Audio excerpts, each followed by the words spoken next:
Hey, welcome to Creating Woot. It's kind of interesting how one of the biggest hurdles you must overcome, one of the biggest challenges you face is what you're actually facing, and that's your camera. When you stand in front of that camera, what happens? Does your throat begin to get dry? Does your voice change? Do you put on a tempo that's not yourself so that you don't even sound like yourself? Do you forget how to move your arms or where you should place them and all your gestures seem unnatural? Now, in this episode, we can't fix the psychology of feeling awkward in front of a camera, but we can give you practical in the trench tips to help you feel more relaxed so you can sound on camera exactly like you do in person. And being genuine, that's what actually will help people connect with you in your YouTube channel. Have you ever wondered though why it is that standing in front of the camera makes us so nervous and we start trying to hide our sweaty pits so that the camera doesn't notice? The camera actually looks like a giant eyeball just staring at us, not blinking. That's something that we're hardwired to be nervous around. And that's apparently a normal biological response to that eye just looking at you. I think that's why, like, whenever you were a kid and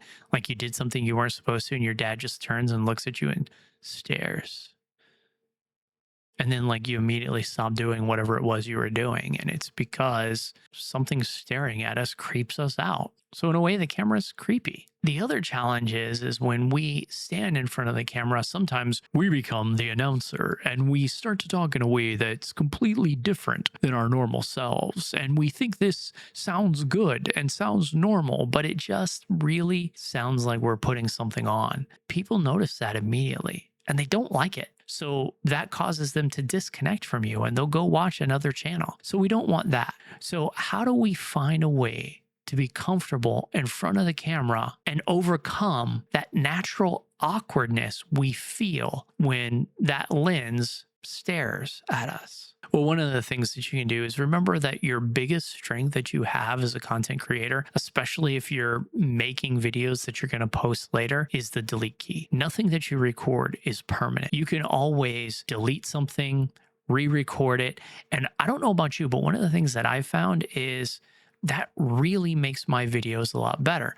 If I record something and I think, oh yeah, that sounded great, I'm going to go with that, but I watch it back and it doesn't look good, well, then I'll delete it. And maybe my second time isn't as good as my first, or my third time isn't as good as my second, but eventually I'll get a take that actually seems very natural because the more I go over it and the more times, the more renditions that it has, the more I kind of push that script aside and just remember what I wanted to talk about. And then I just talk about it as I'm talking with a friend. And I let them know everything that's on my mind. And then that is going to create that connection with your audience. So don't forget the power of the delete key and make sure that you book enough time in your recording sessions to be able to scrap some clips where you're not coming across like yourself. Because if you do that, it will definitely make a stronger connection with your audience. Another tip that you can do is you can put something right next to the lens, or maybe a picture, and you cut a hole for the lens and put that over the lens. I actually gave this public speaking assignment one time, and that's exactly what they did. They put a cartoon character right over the lens, so it felt like you were talking to that cartoon character. And that made it so much easier to talk to the lens. It made it so that you just felt more like you were talking to a friend. And then you didn't put on airs. You just treated every word that you speak, every word that you spoke, every word that you had spoken. You get what I'm saying. It made it seem more natural. So if you're really struggling with just feeling natural in front of the camera, try that. Put a little toy next to the camera or put a picture over the lens with a hole cut so that you see that picture. It's something that makes you feel comfortable, something that maybe is a picture of a friend or a cartoon character that you like. And that can really make you feel much more comfortable in front of the camera and seem much more natural. So that's just one tip that you could use. Another thing that you can do is the actual warm up, right? And I kind of spoke about this with the delete key, but if you just hit record and then you just start talking to the camera, eventually 2, 3, 4, 5 minutes in, it's not going to feel like you're talking to the camera anymore. Maybe it'll feel like you're just kind of rehearsing.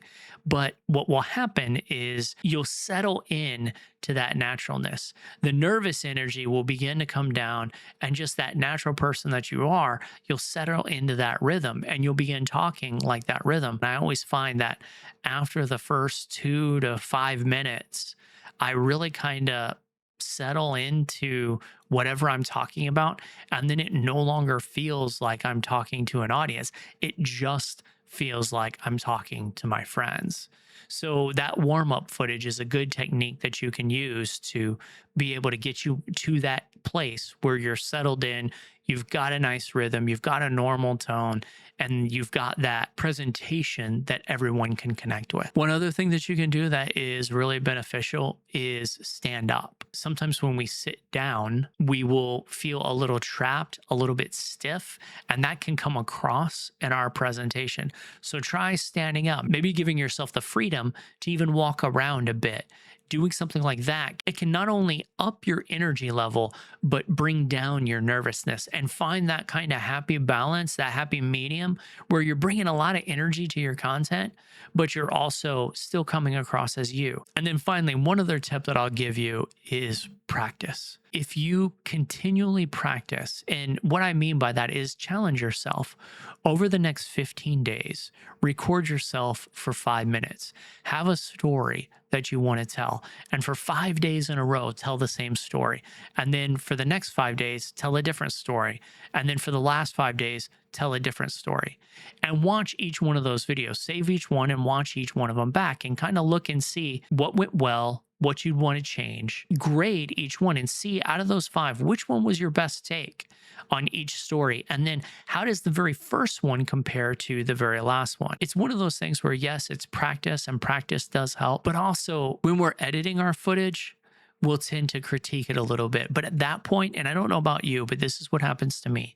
If I wait till I'm actually editing the footage and I don't like the take, I don't have the tendency to go back and do a retake. By the time I'm to the edit, I really want to just edit it and publish it. That doesn't work, especially if it's a bad take. So if I can make sure that as I'm doing my different takes, I know what feels good and I know what will feel like a good take, well, then that will help me when I'm editing so that I can make sure that I'll have good takes to work with. By telling the same story every day for 5 days in a row, you can begin to train yourself to see and feel what a good take feels like. But you can also watch that same story told in multiple instances and then determine the various tweaks you want to make. The instances where you say something weird, or perhaps you have a gesture that you didn't realize you have, or you just kind of have a nervous twitch that you didn't realize you have. You can start to train those away. I know for myself, one of the things that I do a lot is when I can't think of something to say, I will add and, or also, or so. And you'll hear me say those things a lot. And I probably shouldn't tell you that because I haven't trained it out of my speech completely.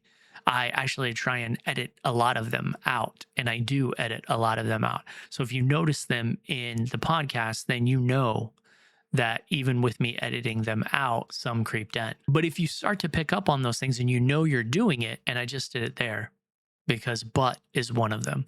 If you start to pick up on those things and you realize you're doing them, as you do them, you can acknowledge it and either cut it out of the edit, or you could just cut it out of the first take.